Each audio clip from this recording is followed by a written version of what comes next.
Bienvenue sur notre chaîne dédiée aux actualités du PSG. Recevez toutes les dernières nouvelles de votre équipe préférée en temps réel. N'oubliez pas de vous abonner pour ne rien manquer. Sans plus attendre, plongeons dans les nouveautés brûlantes du jour. Attention, vous n'allez pas être déçus, car nous avons des révélations, des analyses et des nouvelles croustillantes qui vont vous tenir en haleine. Allez, c'est parti. Une pépite portugaise à 100 millions d'euros, le PSG est prêt à tout. Vous ne rêvez pas.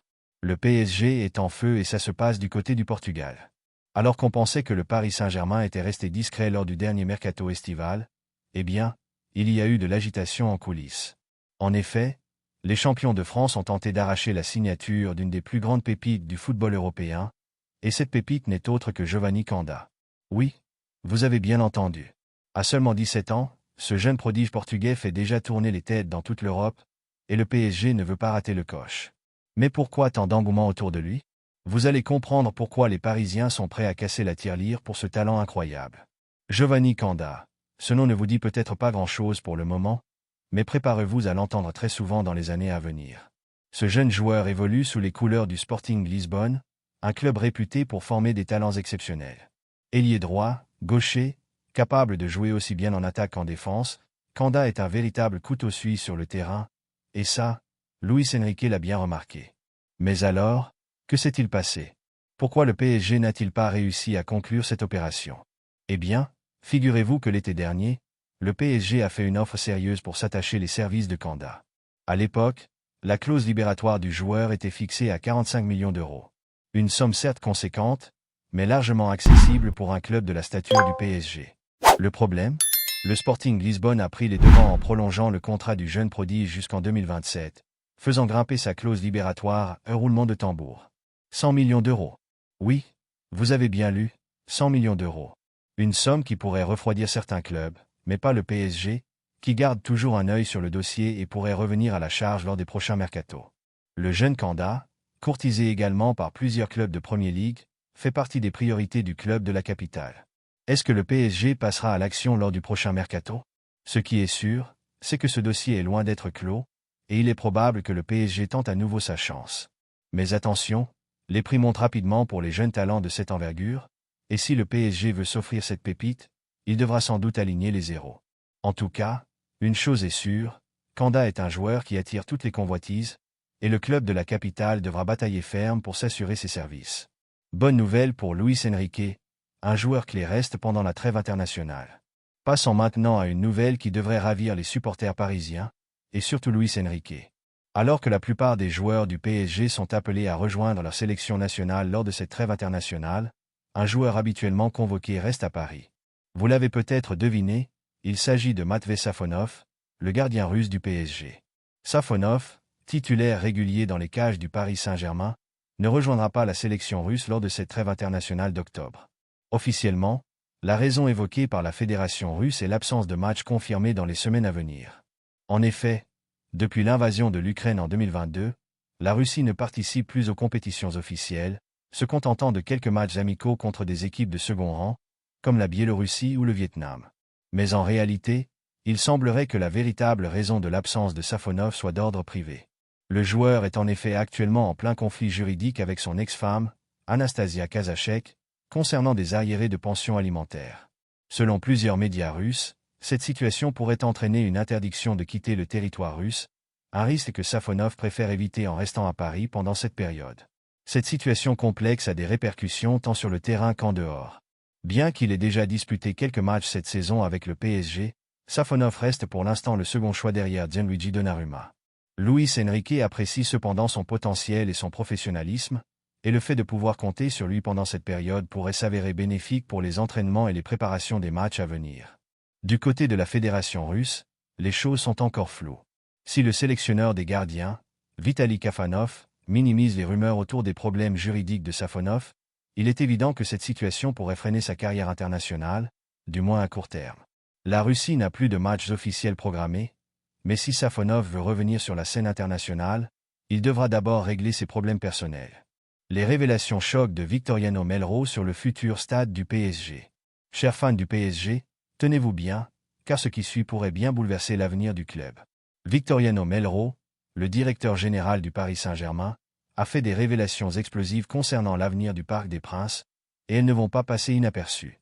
Depuis des mois, les négociations entre le PSG et la mairie de Paris sont au point mort. Le sujet? Rien de moins que l'acquisition du Parc des Princes par le club de la capitale. Le Paris Saint-Germain, qui souhaite moderniser son stade pour en faire une enceinte de 60 000 places, se heurte à des contraintes légales et financières. La condition sine qua non pour que le PSG puisse développer ce projet est simple: devenir propriétaire du Parc des Princes. Or, la mairie de Paris refuse de vendre. Il y a eu des discussions pendant plusieurs mois, mais il y a eu volte-face, explique Melrose. Depuis, les échanges sont bloqués, et le club envisage sérieusement de construire un nouveau stade ailleurs. Cette situation représente un défi de taille pour le PSG. Car, comme le précise Melrose, il faut une superficie suffisante, il y a des contraintes législatives et environnementales. Ce projet prendra au minimum 8 ans pour voir le jour. Autrement dit, ce n'est pas demain que les Parisiens verront leur équipe évoluer dans une nouvelle enceinte, mais les dirigeants du club sont déterminés à trouver une solution. Et cette solution pourrait passer par un déménagement du club hors de Paris intramuros, comme l'ont fait d'autres clubs européens de renom tels que Lyon, l'Atlético de Madrid ou encore Arsenal. Mais attention, Melrose sait que le Parc des Princes a une place spéciale dans le cœur des supporters, et quitter ce stade historique ne sera pas sans conséquence. Toutefois, il est clair que le PSG a besoin d'un stade plus grand et plus moderne pour rivaliser avec les plus grands clubs européens, et ce déménagement pourrait bien être inévitable. Affaire à suivre donc, car le bras de fer entre le PSG et la mairie de Paris est loin d'être terminé. Une chose est sûre, le club ne restera pas éternellement dans cette impasse, et les supporters peuvent s'attendre à des évolutions majeures dans les mois à venir. Le PSG recrute un roi du mercato italien. Michel Frattini arrive. Le mercato n'est jamais terminé du côté du PSG, et cette fois-ci, ce n'est pas sur le terrain que ça se passe, mais dans les coulisses. En effet, le Paris Saint-Germain s'apprête à recruter Michel Frattini, l'un des meilleurs recruteurs de talent en Italie. Son nom ne vous dit peut-être rien, mais dans le monde du football italien, Frattini est une véritable star. Michel Frattini est connu pour avoir déniché de nombreux talents en Serie A, en particulier au sein des équipes de jeunes. À seulement 42 ans, il a déjà une solide réputation dans le monde du recrutement grâce à sa capacité à identifier des joueurs prometteurs avant qu'ils n'éclosent sur la scène mondiale. Si l'on se penche sur son parcours, on comprend rapidement pourquoi le PSG a mis la main sur lui. Frattini a commencé sa carrière au sein de l'AC Milan, où il a travaillé pendant près de 10 ans comme superviseur des jeunes talents. C'est lui qui a repéré des joueurs comme Gianluigi Donnarumma, qui est aujourd'hui l'un des meilleurs gardiens du monde. Après son passage au Milan, il a poursuivi son ascension en devenant directeur du recrutement à la Fiorentina, un club qui lui doit la découverte de plusieurs stars montantes de Serie A, tels que Dusan Vlahovic, aujourd'hui l'un des attaquants les plus redoutés d'Europe. Alors pourquoi le PSG a-t-il jeté son dévolu sur Frattini? La réponse est simple: Luis Campos, l'actuel conseiller sportif du PSG, veut renforcer le scouting et les réseaux de recrutement du club. Campos est lui-même une légende dans le domaine du recrutement, mais il sait qu'il a besoin de renforcer son équipe pour pouvoir dénicher des talents à travers le monde et les faire signer avant que la concurrence ne s'en empare. Frattini, avec son réseau en Italie, est un élément clé de cette stratégie. Le PSG a déjà prouvé qu'il n'avait pas peur d'investir dans les jeunes talents, et cette nouvelle recrue administrative montre que le club a bien l'intention de continuer sur cette voie. L'arrivée de Frattini permet au PSG de diversifier ses approches et de s'implanter plus profondément en Italie, un vivier de talents où les pépites sont nombreuses. Pour les supporters, cette nouvelle ne signifie peut-être pas grand-chose pour le moment, mais il pourrait bien en voir les fruits dans les années à venir avec l'arrivée de nouvelles stars dans le club de la capitale. Blessure, le PSG dans la tourmente avant le Classico. À chaque début de saison, le PSG n'échappe malheureusement pas à son lot de blessures. Cette année ne fait pas exception, et à l'approche du Classico tant attendu contre l'Olympique de Marseille, Luis Enrique pourrait bien se retrouver face à un véritable casse-tête. Le secteur défensif, en particulier, est grandement touché. 3 des piliers de la défense parisienne sont incertains pour cette confrontation qui s'annonce cruciale.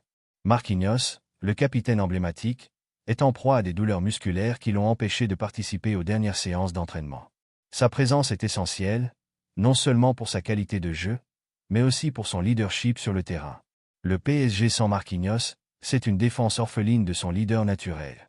Pourtant, les chances qu'il soit remis à temps pour le match contre l'OM semblent minces.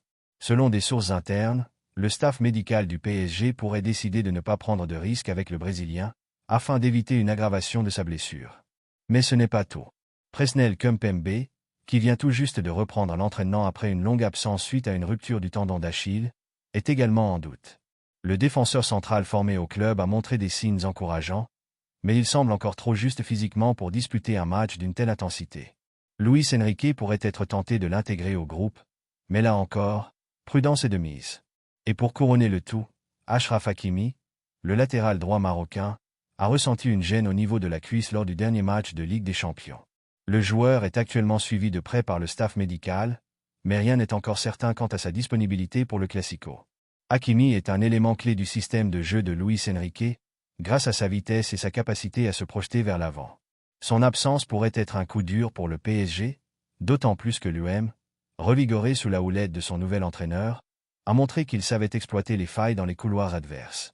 Face à cette situation, quelles options s'offrent à Luis Enrique?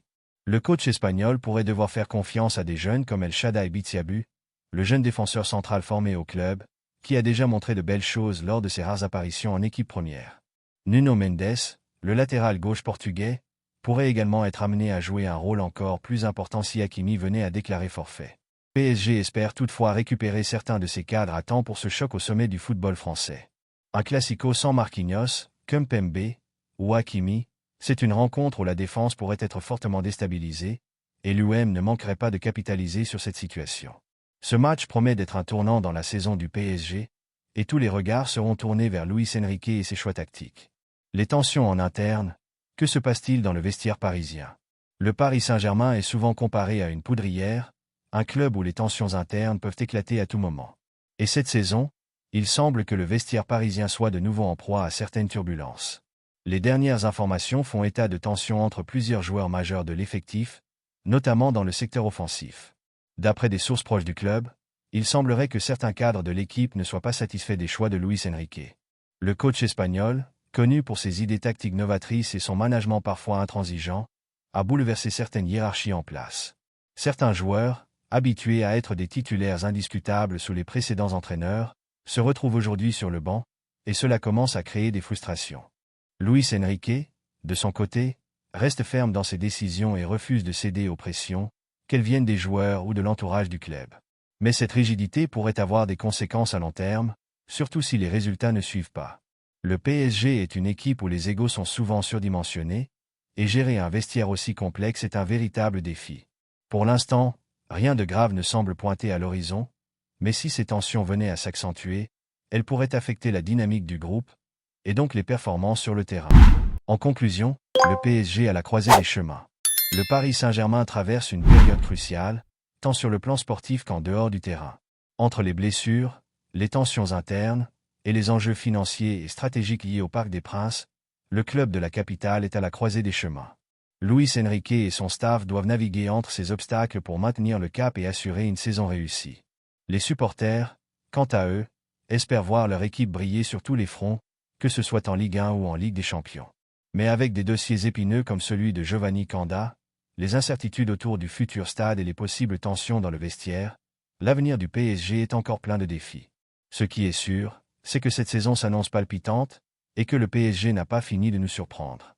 Restez connectés pour plus d'actualités et d'analyses sur votre club favori.